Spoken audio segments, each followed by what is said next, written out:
The prison camp went silent. During Snowfall, then a POW started singing Silent Night in German. The biting wind, a relentless sculptor of despair, clawed at the thin walls of Stalag IX-B. It was December, and the world outside the barbed wire fences had long since surrendered to winter's icy grip.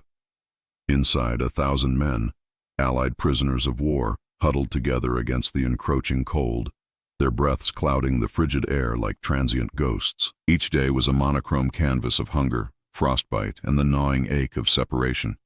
Faces, once vibrant with youth and hope, were now etched with the stark realities of war, their eyes holding the distant, haunted flicker of memories from homes they might never see again. The guards, cloaked in heavy gray, moved with a detached efficiency, their presence a constant, chilling reminder of captivity. Yet, beneath the layers of uniforms and the stark divide of ideology, something deeper stirred, an echo of shared humanity that the brutal machinery of conflict could not entirely extinguish. This was a place designed to break spirits, to strip away identity, to reduce men to mere numbers. But even in its desolate heart, the fundamental human need for connection, for meaning, persisted like a stubborn ember beneath a pile of ash. The snow began to fall quietly, a soft, insistent descent that transformed the stark, barren landscape of the prison camp. Each flake, a tiny, intricate miracle, drifted down from a sky the color of slate, blanketing the watchtowers, the barracks, and the frozen ground in a pristine, temporary shroud. The usual cacophony of the camp, the shuffling of boots, the distant shouts of guards, the low murmur of desperate conversations, began to soften, muffled by the accumulating layers of white. A profound silence descended, a hush unlike any they had experienced, not the silence of fear, but one of ethereal peace, a brief reprieve from the incessant clamor of their captivity. It was a silence that invited introspection, pulling each man into the quiet chambers of his own memory, stirring the ghosts of Christmases past, of warm hearths and loved ones' laughter. The irony was a bitter pill. The season of peace, celebrated across the world, found them incarcerated, their freedom a distant dream. Then, from one of the crowded barracks, a sound emerged, tentative at first, a low hum that seemed to float on the snow-laden air. It was a melody, unmistakable and deeply familiar, yet utterly unexpected in this desolate place. A single voice, strong and clear, began to sing. The words, carried on the crisp winter air, were German, a language normally associated with commands and threats within these walls. Stille Nacht, Heilige Nacht. Silent night. The irony was palpable, the profound juxtaposition of the song's message with the camp's reality. Every head turned, every conversation ceased. The guards on duty, patrolling the perimeter, paused, their rifles momentarily forgotten. The prisoners, huddled in their barracks, leaned closer to the windows, their breath fogging the panes, their expressions a mixture of disbelief and a nascent, fragile hope. The voice belonged to a young American prisoner, a man whose name would fade from official records but whose act would resonate through the camp's collective memory.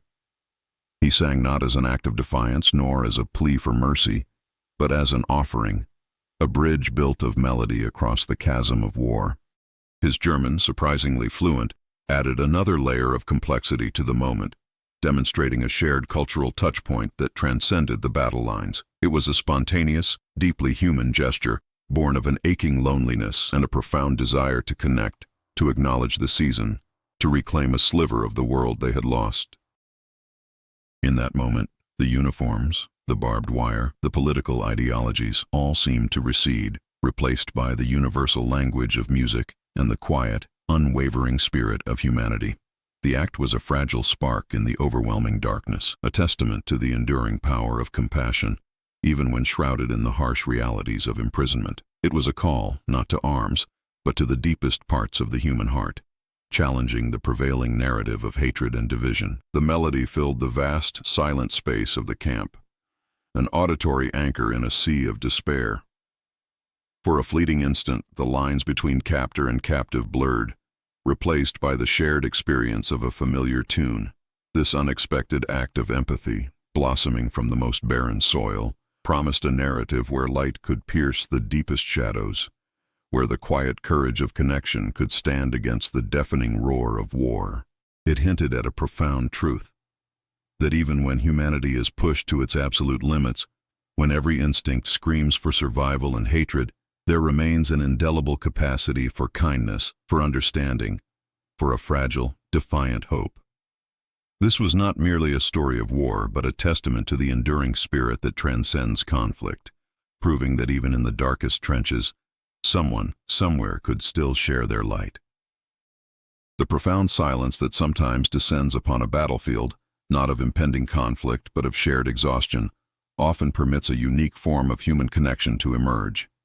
It is within these rare, interstitial moments, when the roar of artillery momentarily ceases, that the veneer of animosity can thin, revealing the common thread of humanity beneath.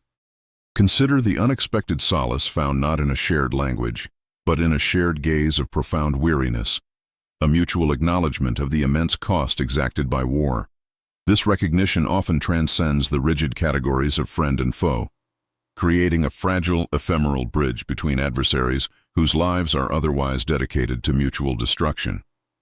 Furthermore, the very crucible of shared suffering frequently forged unexpected bonds. Imagine two soldiers, one German, one British, separated from their units during a chaotic retreat, finding themselves sheltering in the same bombed-out structure. The immediate threat, perhaps an encroaching storm or a stray artillery barrage, becomes a common enemy far more pressing than their national allegiances. In such extreme duress, the basic instinct for survival can override ingrained hatred, leading to a temporary, unspoken truce. A shared gulp of water, a piece of dry biscuit offered without words, becomes a potent symbol of a humanity refusing to be entirely extinguished by the surrounding devastation. These are not acts of formal peace, but rather spontaneous, primal expressions of empathy, born from the raw reality of shared vulnerability. Another crucial layer to these extraordinary occurrences lies in the psychology of altruism under duress. Extensive studies reveal that while group identity is amplified in wartime, the capacity for individual compassion is not entirely suppressed.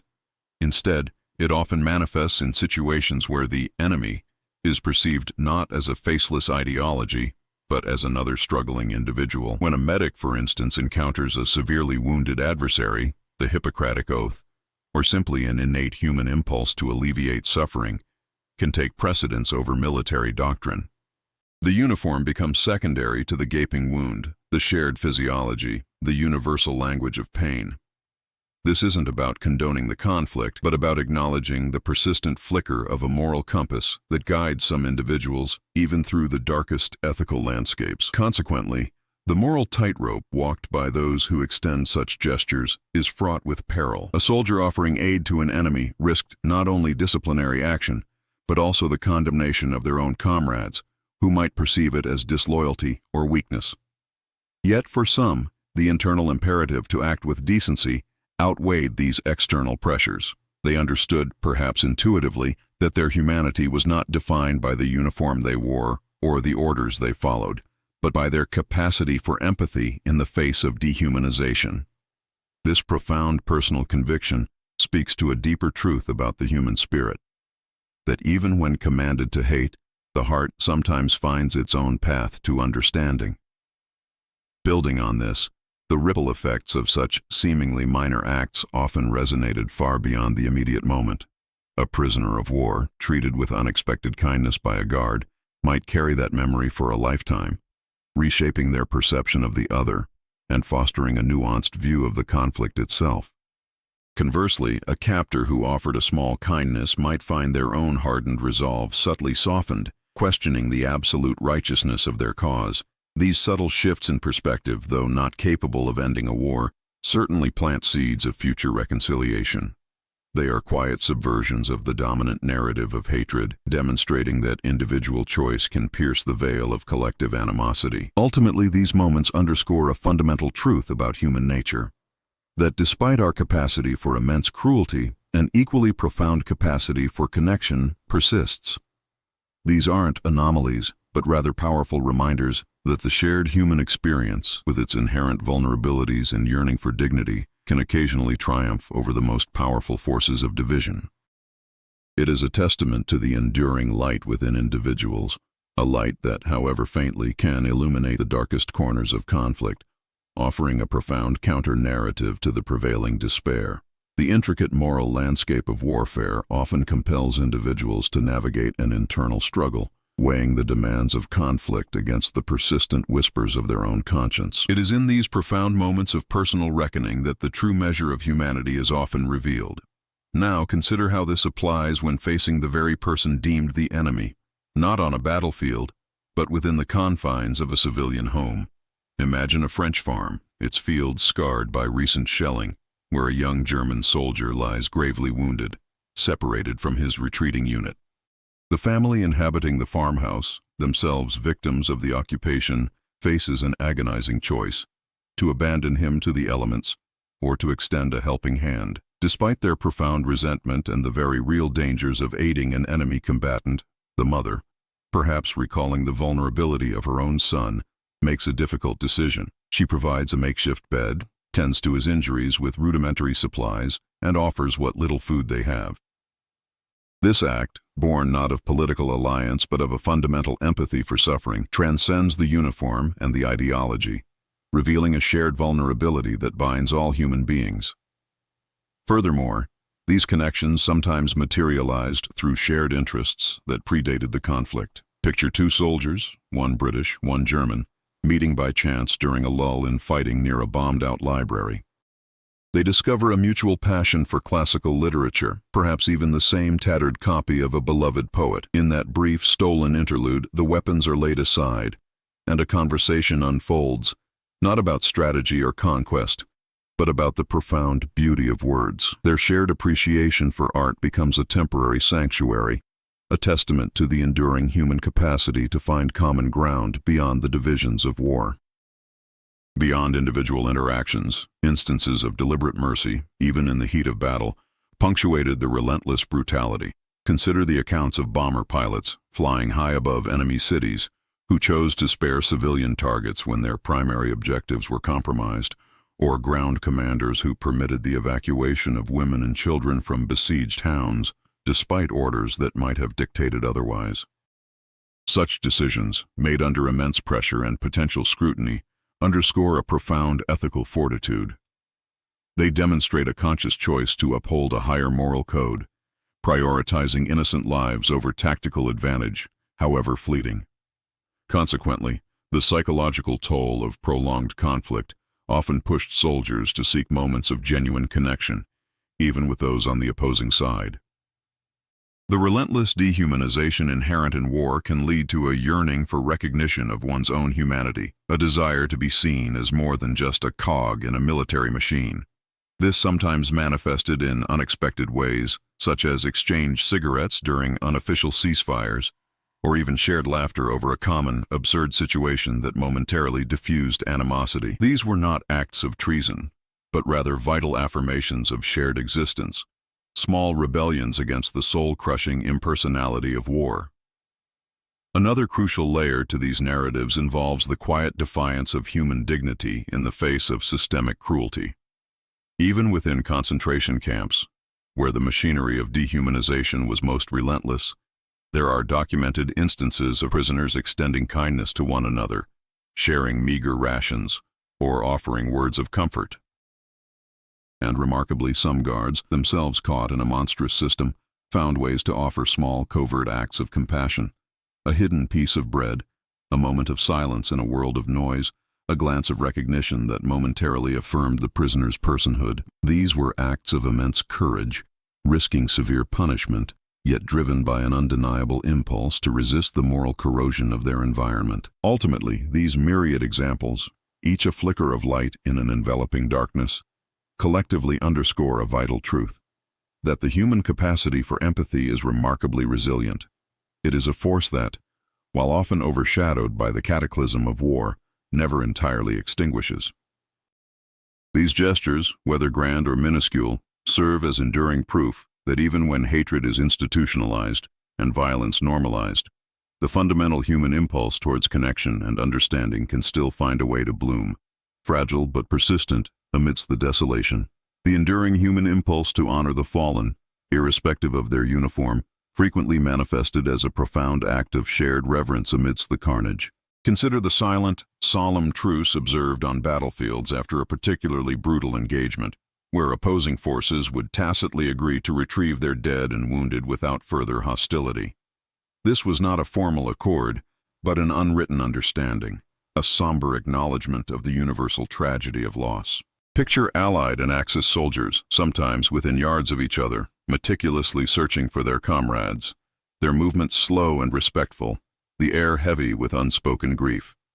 Such moments, devoid of propaganda or strategic imperative, laid bare a fundamental respect for life that transcended the manufactured animosity of war.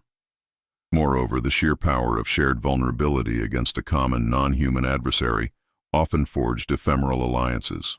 Envision a brutal winter storm sweeping across the Eastern Front, trapping both German and Soviet patrols in isolated outposts. Faced with the immediate, overwhelming threat of freezing to death, the instinct for self-preservation, coupled with a deep-seated human drive to assist those in dire straits, could override their military directives. Accounts speak of instances where rival soldiers shared meager rations of fuel and shelter, or even collaborated to construct more robust defenses against the elements. This was not about changing allegiances, but about a temporary, desperate cooperation born from the raw, undeniable reality of shared peril, illuminating how external threats could momentarily eclipse ideological divides. Beyond direct interaction, the weight of conscience sometimes compelled individuals to subtly undermine the very systems they served.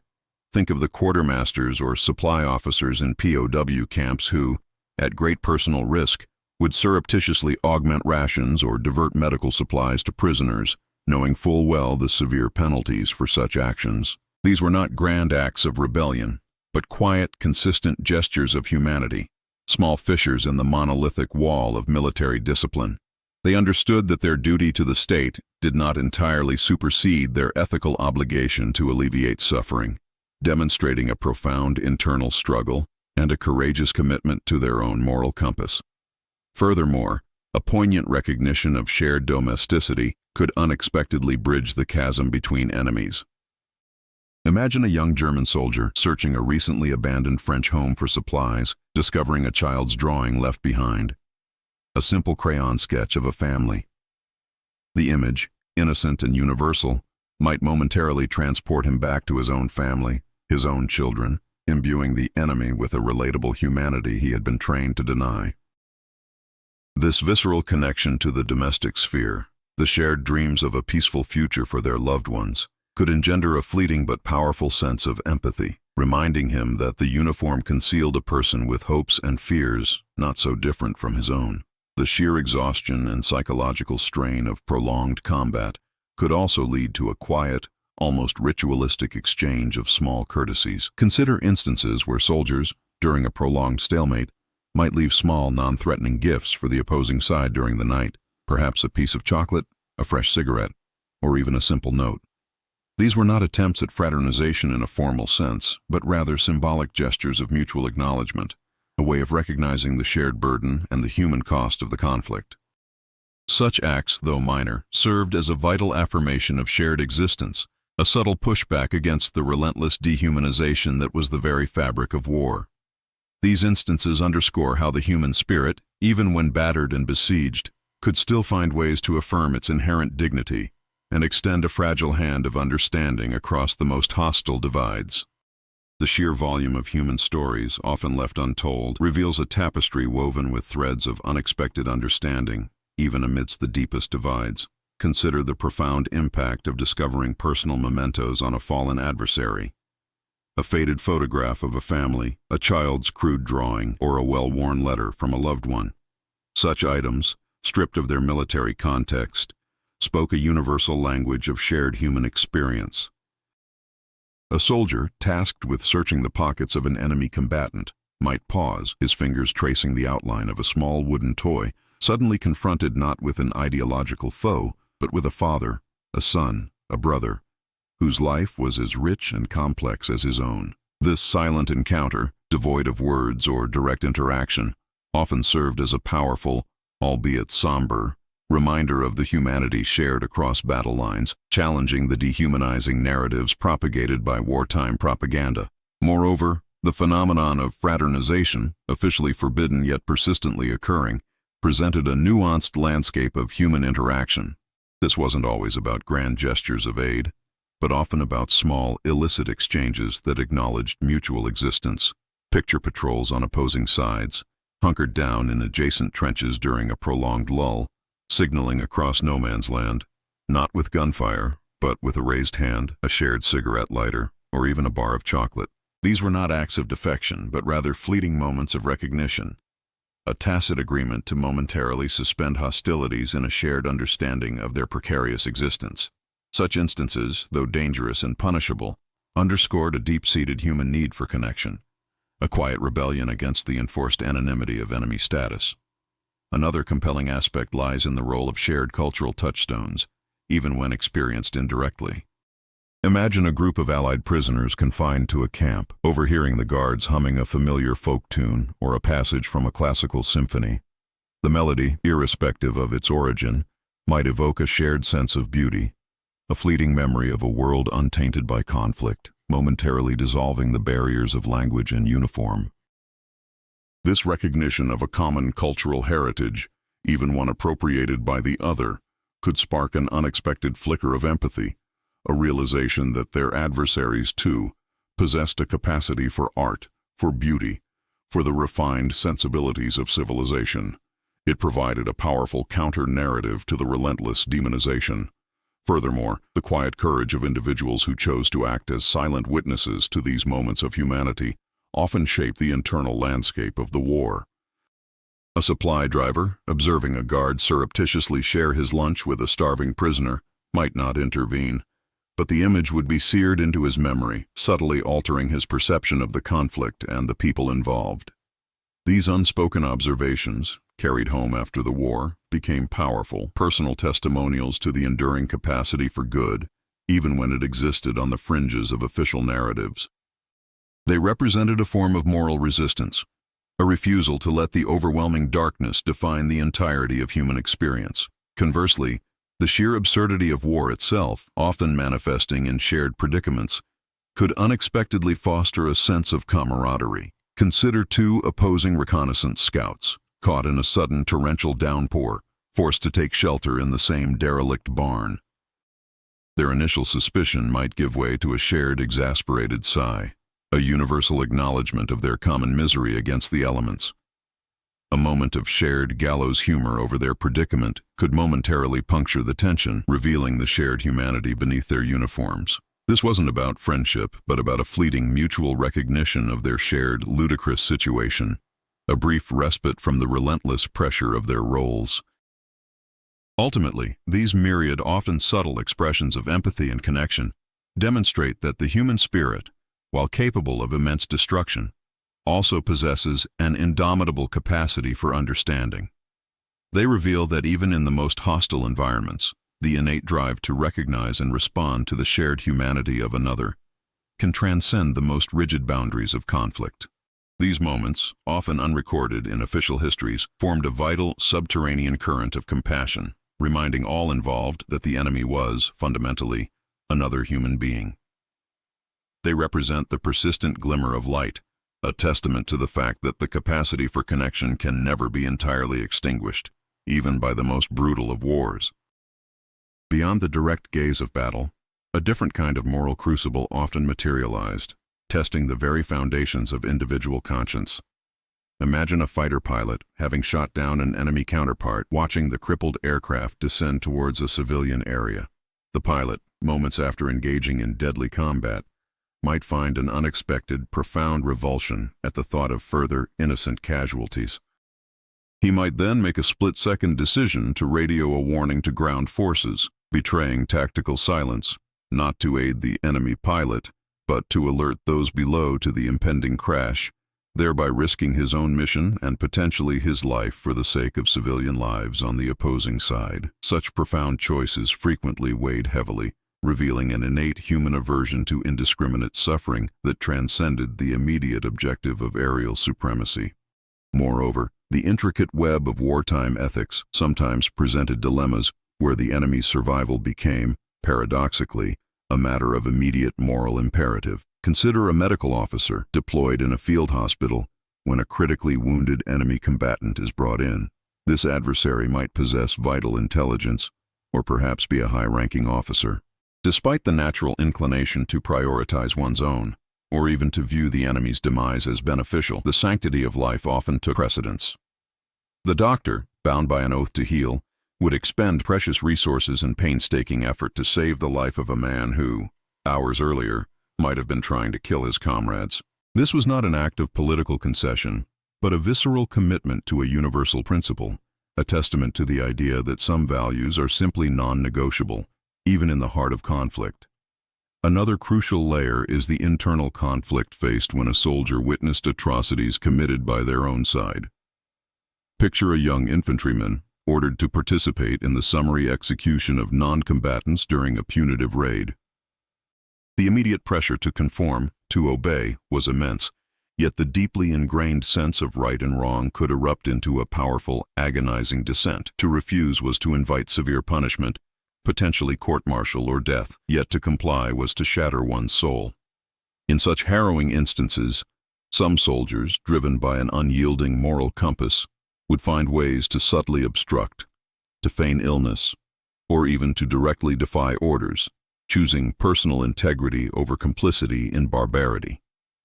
These acts, often unheralded and fraught with danger, underscored the fragile but persistent power of individual morality against the crushing weight of institutionalized cruelty. Consider, too, the harrowing instances where empathy manifested as a desperate gamble for mutual survival. Imagine a small group of soldiers from opposing forces trapped by a sudden avalanche or a collapsing tunnel. Their weapons, moments before instruments of death, became useless against the overwhelming force of nature.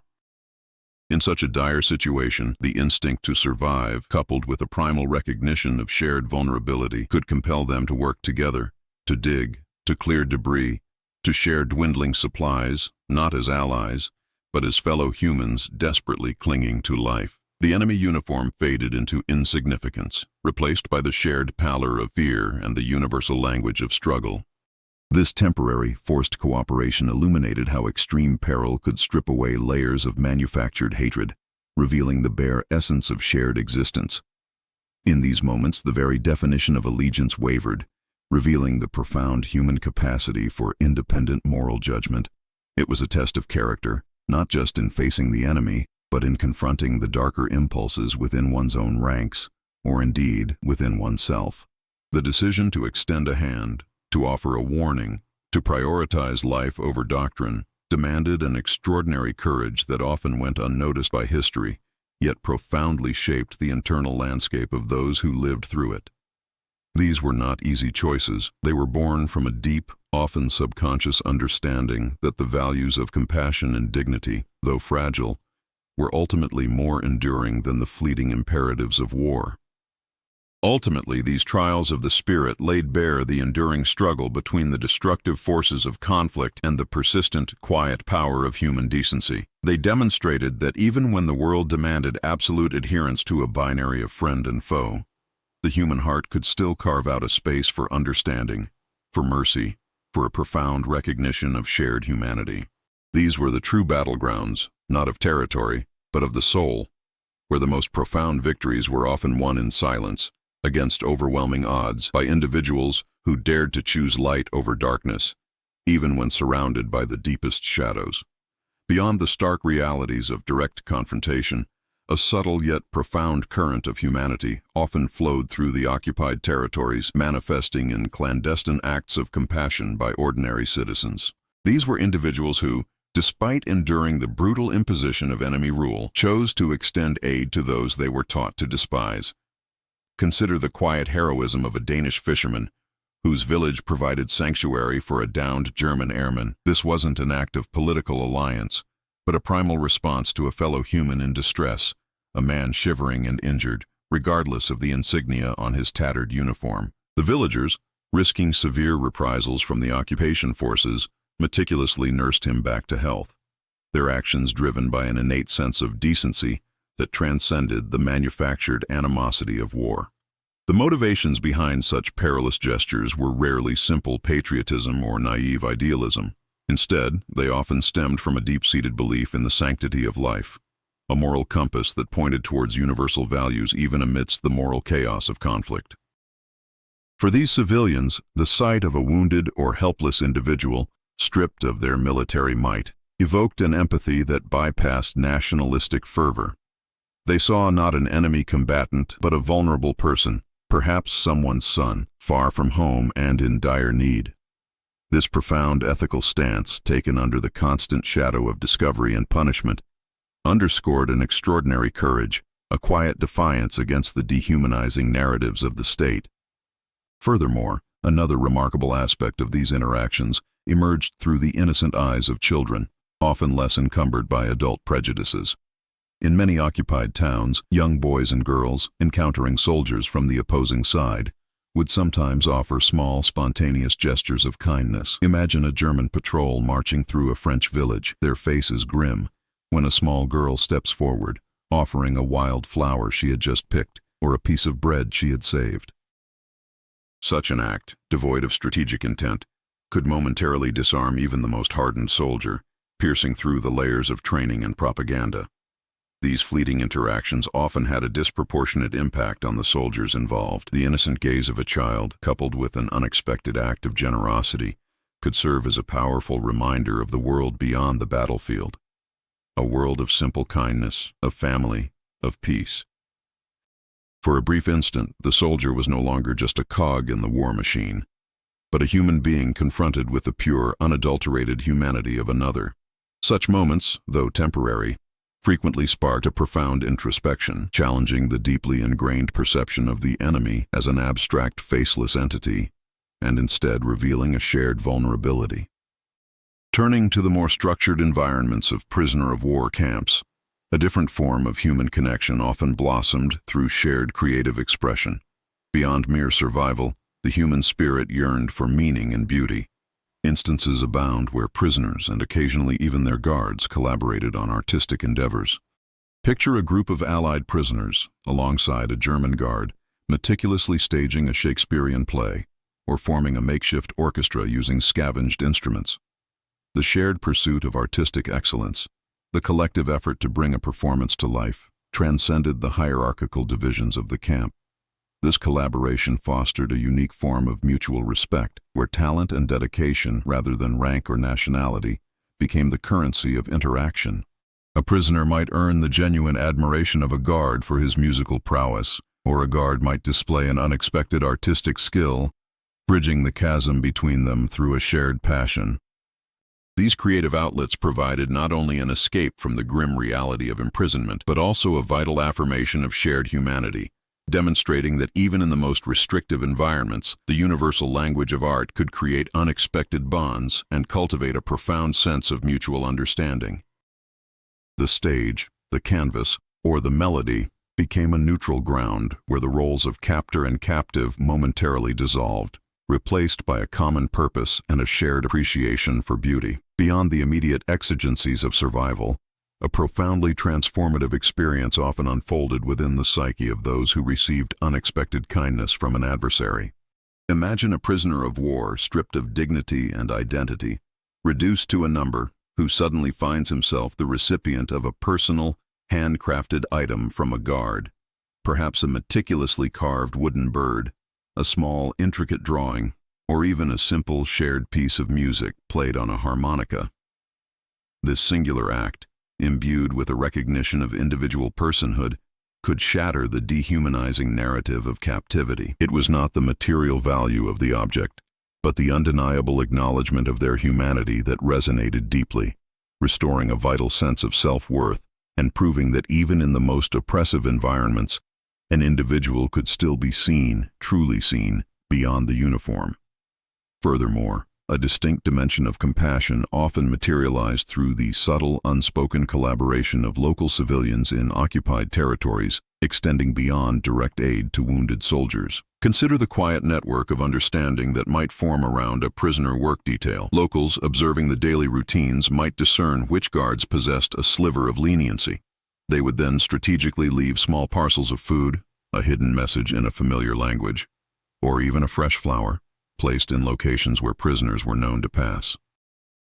This intricate dance of covert generosity, a delicate act of defiance against the occupying power, fostered a profound, almost spiritual connection between the subjugated population and the imprisoned, demonstrating a shared humanity that transcended the immediate conflict. This profound psychological interplay also extended to the guards themselves. A soldier on watch, constantly bombarded with propaganda demonizing the enemy, might wrestle with the internal dissonance between official doctrine and the undeniable humanity of the prisoners before him. It was in such moments of internal struggle that an unexpected gesture from a prisoner, perhaps a shared piece of art created in captivity, or a quiet, understanding glance, could offer a peculiar form of absolution, easing the guard's moral burden. This was not about changing allegiances, but about a shared recognition of the profound weight of their circumstances, a silent affirmation that neither side was entirely monolithic in its experience of the war. Another compelling manifestation of empathy emerged through the deliberate preservation of cultural heritage, even across enemy lines. During periods of occupation, there were instances where enemy officers, recognizing exceptional artistic or intellectual talent in a local, would take extraordinary steps to protect that individual and their craft. Envision a German commander, himself a connoisseur of music, arranging for a renowned French pianist to continue practicing and performing, shielding them from the more brutal aspects of occupation. This act, born from a profound respect for art and culture, prioritized the enduring value of human creativity over the transient imperatives of war, acknowledging a universal human spirit that transcended national boundaries and military objectives. Conversely, the very act of receiving such unexpected grace could transform the recipient's long-term perspective. A prisoner, having witnessed or experienced such acts of compassion, might carry that memory not as a sign of weakness, but as a potent symbol of enduring hope. This internal shift could prevent the seeds of hatred from fully taking root, fostering a nuanced understanding of the other that would prove invaluable in post-war reconciliation efforts. It was a testament to the idea that individual acts of kindness, however small, possess the power to reshape deeply ingrained prejudices and pave the way for future understanding. It is in these subtle, often overlooked connections, these quiet rebellions against the tide of animosity, that the true resilience of the human spirit revealed itself. These were not the stories of grand battles or strategic victories, but of individual moral triumphs, moments where empathy, courageously extended or gratefully received, carved out a sanctuary for humanity amidst the desolation of war. Consequently, the reverberations of these actions, though rarely recorded in official histories, became the bedrock upon which future generations could begin to rebuild bridges of understanding, proving that the capacity for kindness, however fragile, possessed an enduring power to heal and to connect. Yet the profound tapestry of human compassion during conflict extended far beyond direct interaction, often weaving unexpected threads through the very fabric of daily existence. Consider the unique solace found in shared animal companionship, a bond that transcended the brutal divisions of war. Imagine a stray dog, a scruffy terrier perhaps, wandering between the lines on a quiet sector of the Western Front. Adopted by a group of British soldiers, it became their unofficial mascot. Then, one day, the dog, injured by a distant shell, stumbled into a German trench. Instead of being shot, the animal was tended to by enemy medics, its wounds carefully dressed. The unspoken understanding that passed between the British soldiers, who observed from afar, and the German troops, who nursed the animal, was a powerful, wordless testament to a shared reverence for life. The dog, a creature innocent of human conflict, became an unwitting ambassador of peace. Its small, vulnerable existence a mirror reflecting the universal capacity for care. Moreover, the more bureaucratic, less visible aspects of wartime operations occasionally presented opportunities for profound ethical choices. Think of a high-ranking logistical officer, responsible for prisoner transfers, who might subtly alter routing or delay a departure to ensure that a group of ailing prisoners received crucial medical attention, or a brief respite from brutal conditions. This was not about direct fraternization, but a quiet, calculated subversion of cold efficiency, driven by an inherent sense of responsibility for the well-being of fellow human beings, regardless of their uniform. Such decisions, made in the sterile environment of an office rather than the chaos of the battlefield, revealed a different kind of courage, the moral fortitude to prioritize compassion over expediency, risking career and reputation for a principle. Conversely, the sheer absurdity of war often provided a common ground for unexpected human connection through shared humor. Picture two opposing intelligence officers, perhaps during an exchange of prisoners or documents, finding themselves momentarily caught in a ridiculous bureaucratic mix-up. A shared, spontaneous burst of laughter over the preposterousness of the situation, a brief moment where the weight of their roles lifted, could forge an ephemeral, non-hostile bond. This wasn't about finding friendship, but about a mutual acknowledgement of the ridiculousness of their circumstances, a shared human reaction to the illogical nature of conflict that momentarily transcended their adversarial roles. It was a fleeting glimpse of a world where common sense, rather than ideology, held sway.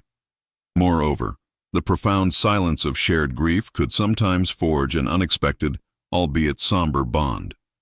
Envision a scene where a small group of enemy soldiers, perhaps during a temporary localized ceasefire for body recovery, observes a lone adversary receiving news of a devastating personal loss from a messenger. The universal language of sorrow, the slumped shoulders, the bowed head, the quiet, desolate weeping, required no translation. In such a moment, the impulse to inflict further pain often receded, replaced by a tacit acknowledgement of shared human fragility.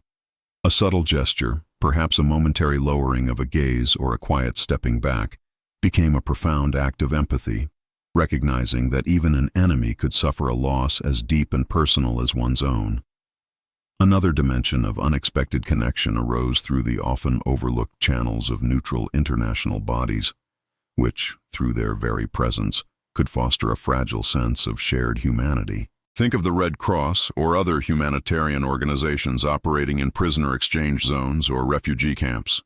Their tireless efforts to provide aid, to mediate, and to uphold basic human rights created small pockets of neutrality where soldiers from opposing sides, witnessing the impartial care given to all, might glimpse a shared ideal beyond their immediate conflict. This observation of unwavering dedication to human dignity, irrespective of allegiance, could subtly challenge their indoctrination, opening a space for empathy to breathe in an otherwise hostile environment. Beyond direct observation, the prolonged, intimate exposure to the daily lives of enemy combatants, even from a distance, could gradually erode the dehumanizing narratives. Imagine soldiers on prolonged watch, observing the routines of an opposing trench line through binoculars, seeing them eat, clean their weapons, share stories, or even tend to their own wounded.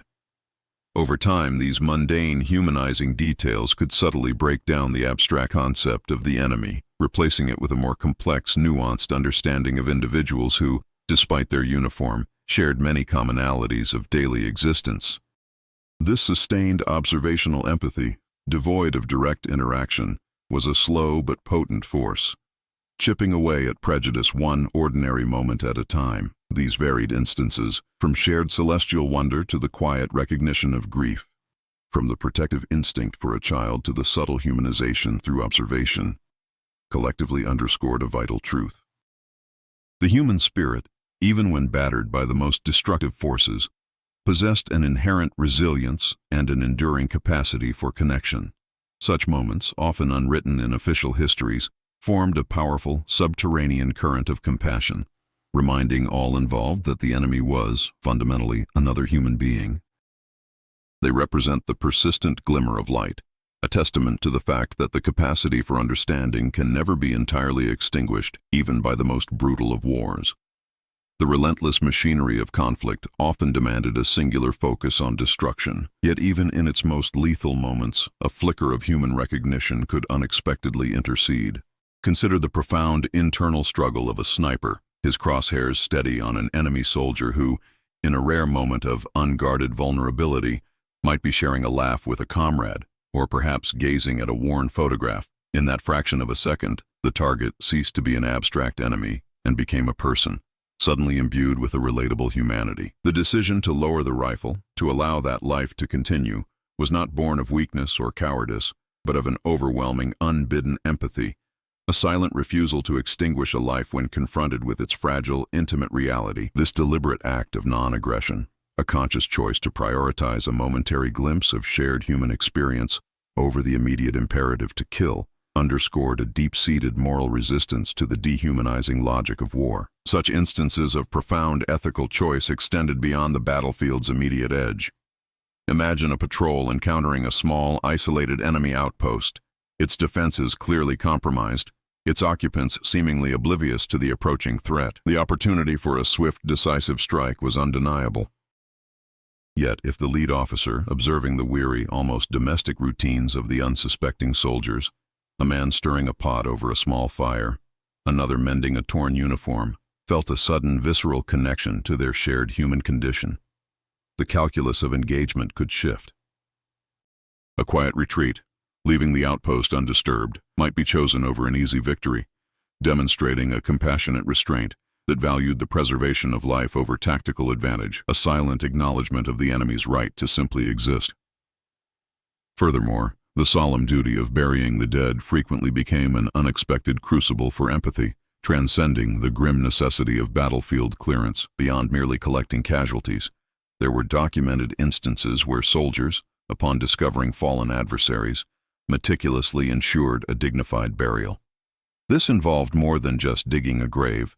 It meant carefully identifying the deceased, perhaps placing a small improvised marker, or even reciting a brief respectful prayer, recognizing the universal human need for final honor. This profound act of reverence for the departed, regardless of their allegiance, transformed a grim task into a poignant testament to shared humanity, affirming that even in death, every life held intrinsic value. A different kind of connection, often fraught with psychological complexity, emerged within the realm of intelligence gathering.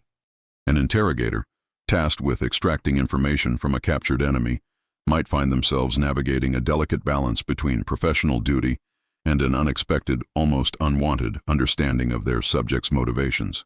Through prolonged interaction, listening to personal stories, identifying shared anxieties about family or the future, an interrogator could develop an unsettling respect for their adversary.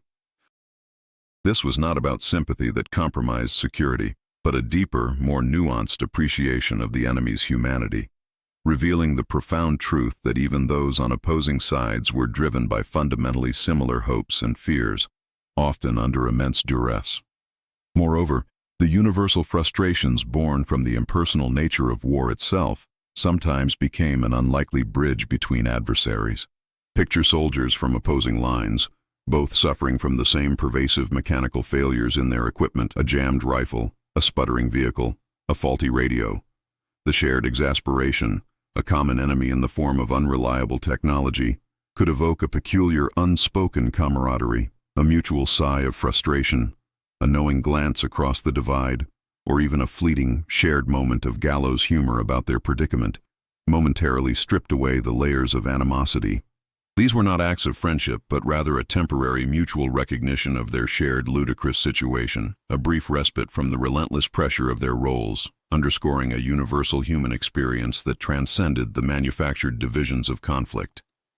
Ultimately, these myriad, often quiet acts, the sniper's deliberate hesitation, the officer's choice to withdraw, the respectful burial of an enemy, the interrogator's developing understanding, the shared groan over a broken machine, collectively affirmed a vital truth. They revealed that the human spirit, even when battered by the most destructive forces, possessed an inherent resilience and an enduring capacity for connection and understanding. Such moments, often unwritten in official histories, formed a powerful subterranean current of compassion, reminding all involved that the enemy was, fundamentally, another human being. They represent the persistent glimmer of light, a testament to the fact that the capacity for understanding can never be entirely extinguished, even by the most brutal of wars. The vast, indifferent expanse of the ocean frequently imposed its own brutal laws, often overriding the man-made decrees of war. When a vessel, regardless of its flag, succumbed to the unforgiving waves, the call for assistance resonated with a primal urgency that often transcended national allegiances. Consider the harrowing scene following a naval engagement, where one ship lay broken and sinking, its crew cast into the frigid depths. The victor, having just engaged in a deadly exchange, might face a profound moral quandary. The immediate impulse, ingrained by years of training, was to secure the area, perhaps even to press an advantage. Yet the sight of men struggling against the relentless sea, their cries echoing across the water, often triggered an ancient, unwritten code of the mariner, the imperative to save lives in peril. This was not a gesture of surrender or alliance, but a visceral response to shared human vulnerability against an overwhelming common foe. This profound maritime imperative often compelled crews to undertake perilous rescue operations, risking their own safety, even violating explicit orders to avoid contact with enemy survivors. Imagine a destroyer crew, having just sent an enemy submarine to the seabed, now confronted with the sight of its crew surfacing amidst the wreckage, gasping for air in oil-slicked waters. The decision to lower lifeboats, to pull exhausted, shivering men from the grasp of the ocean, was a testament to a deeply ingrained sense of human decency, a recognition that the battle was over, and now only survival remained. Such acts, performed under the watchful eyes of superiors and the ever-present danger of lurking enemy vessels, underscored a powerful moral courage that prioritized the sanctity of life over the dictates of warfare. Conversely, the psychological burden of not extending aid in such dire circumstances could haunt a sailor for a lifetime, leaving an indelible scar on the conscience. The choice to leave men to drown, to turn away from their desperate pleas, often bred a profound sense of moral injury that transcended the immediate victory. This internal struggle, the gnawing regret of having denied basic human aid, frequently became a catalyst for heightened empathy in subsequent encounters, subtly reshaping a man's perspective on the conflict and the nature of his adversaries. It revealed that the cost of war was not only paid in lives lost, but also in the profound wounds inflicted on the moral fabric of those who survived. Beyond the immediate battlefield, another crucial layer of compassion emerged through the often unsung efforts of medical personnel, particularly in the context of prisoner-of-war transfers or field hospitals operating near the front lines. Here, enemy doctors and nurses, bound by a universal Hippocratic oath, frequently treated all wounded with impartial dedication, regardless of the uniform they wore. Envision a field hospital, overwhelmed with casualties from both sides, where a German surgeon meticulously worked to save the life of an American airman, or a British nurse diligently tended to a wounded Wehrmacht soldier. Their focus was singularly on the patient's immediate medical need, their professional code overriding any nationalistic animosity. This unwavering commitment to healing, even for those who had recently sought to inflict harm, served as a powerful testament to a shared professional ethic that transcended the brutality of the conflict. Furthermore, the very infrastructure of warfare sometimes facilitated these acts of systemic compassion. Neutral hospital ships, clearly marked and protected by international conventions, often carried wounded from multiple belligerent nations, their decks becoming a temporary sanctuary where the lines of conflict blurred. On board, medical staff from various nations might collaborate, their shared expertise and dedication to patient care fostering an environment of mutual respect and understanding. This collective effort, focused solely on the alleviation of suffering, underscored a profound truth, that while nations might wage war, the human impulse to care for the afflicted often found a way to persist, carving out spaces of healing and humanity amidst the chaos. These instances, whether on the vast, indifferent ocean or within the sterile confines of a hospital, collectively reveal a deeper facet of wartime empathy. They demonstrate that universal human values, such as the preservation of life and the alleviation of suffering, possessed a remarkable resilience, often surfacing spontaneously or systematically, even in the most hostile environments. Consequently, the echoes of these actions resonated far beyond the immediate moment, leaving behind a legacy of unexpected understanding and a powerful affirmation that the capacity for compassion, however fragile, could endure and even flourish in the crucible of global conflict. Reflecting on this journey through profound human experiences, we discern a narrative not merely of conflict, but of an enduring spirit that defies the stark lines drawn by war. What emerges is a complex understanding of the human condition, one where the raw imperative of survival frequently intertwines with an equally potent, often subterranean current of empathy. We have witnessed how the most formidable barriers, those of ideology, uniform, and perceived enemy status, can, under certain pressures, become surprisingly permeable, allowing for fragile yet powerful connections to form. These instances, though perhaps anomalies in the grand tapestry of global conflict, collectively illuminate an undeniable truth about the resilience of compassion.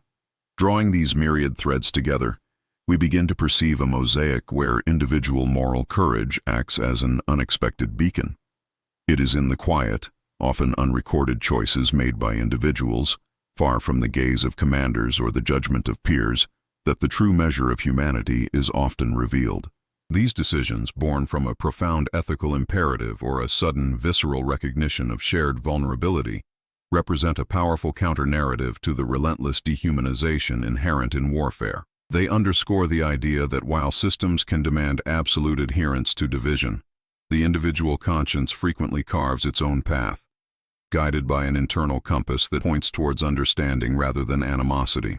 As we pivot towards a final contemplation, it becomes evident that the very crucible of shared adversity, whether against the elements, the vast indifference of the sea, or the crushing weight of psychological strain, can unexpectedly forge bonds.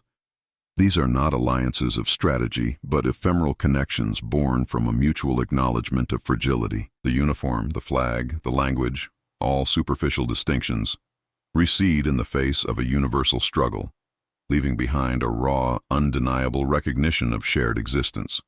This profound interplay between external pressures and internal human response offers a compelling insight into our capacity for connection, even when every external force conspires to tear us apart.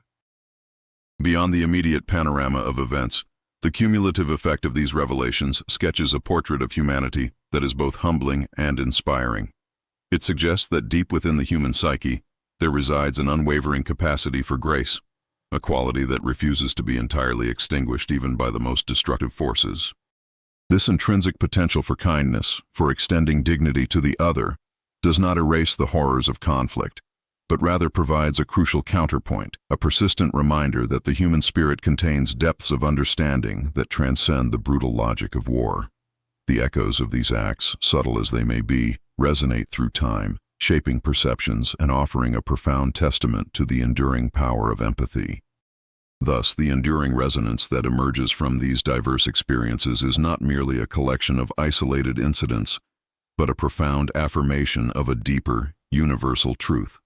It is a testament to the enduring light that can pierce the deepest shadows, proving that even when the world is consumed by division, the fundamental human yearning for connection, for recognition, and for peace remains a powerful, inextinguishable force. This journey through unexpected moments of compassion prepares us to embrace a final reflection on the lasting implications of these truths for humanity's ongoing quest for understanding. As the final echoes of these extraordinary human encounters fade, a profound truth remains, shimmering through the historical darkness like a beacon. It is a truth not of grand battles won or lost, but of an enduring, indomitable spirit that consistently defied the very forces designed to extinguish it. The relentless machinery of conflict, with its inherent drive to dehumanize and divide, often found itself confronted by an equally powerful, yet far more subtle, human impulse: the unwavering capacity for empathy. These moments of grace, blossoming amidst the desolation, were not mere anomalies or convenient exceptions. They were profound revelations of a fundamental human essence that transcends the transient, manufactured animosity of war. They remind us that beneath the uniforms, the ideologies, and the battle lines, there beats a universal heart, capable of recognizing and responding to the shared vulnerability of another. This profound synthesis reveals that the wellspring of compassion often emerged from unexpected depths, from the shared awe of a celestial event, the primal instinct to protect an innocent child, or the somber reverence for the fallen, irrespective of their allegiance. It manifested in the quiet defiance of a sniper lowering his rifle, the moral courage of a doctor treating an enemy, or the subtle, unspoken understanding between those trapped by a common, indifferent foe like the raging sea or a devastating storm. These were not acts of political concession or strategic advantage, but spontaneous, deeply personal choices born from a recognition that, at the core of existence, all human beings share a common fragility, a common yearning for dignity, and a common right to life. Such gestures, whether grand or minuscule, collectively underscored a powerful counter-narrative to the prevailing despair. illustrating that the human spirit possesses an inherent resilience that refuses to be entirely consumed by hatred. The lasting impact of these encounters extends far beyond the immediate moment of their occurrence. For those who witnessed or received such unexpected kindness, the experience often left an indelible mark, reshaping their perceptions of the other and fostering a nuanced understanding that transcended the black and white narratives of wartime propaganda. These personal transformations, carried forward into the post-war world, became the quiet bedrock upon which future bridges of reconciliation could be built. They demonstrated that while nations might wage war, the individual human heart possessed an extraordinary capacity for forgiveness and understanding, proving that even the most deeply ingrained prejudices could be softened by a single act of genuine compassion. The lessons learned in these harrowing crucibles of human experience ultimately speak to the enduring power of connection over division.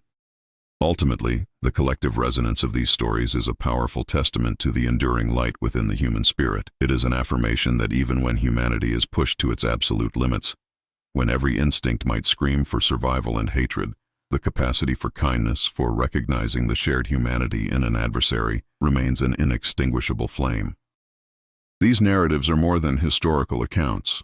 They are timeless parables, offering profound insights into the choices we face in our own lives, in our own communities, and in our own divided world.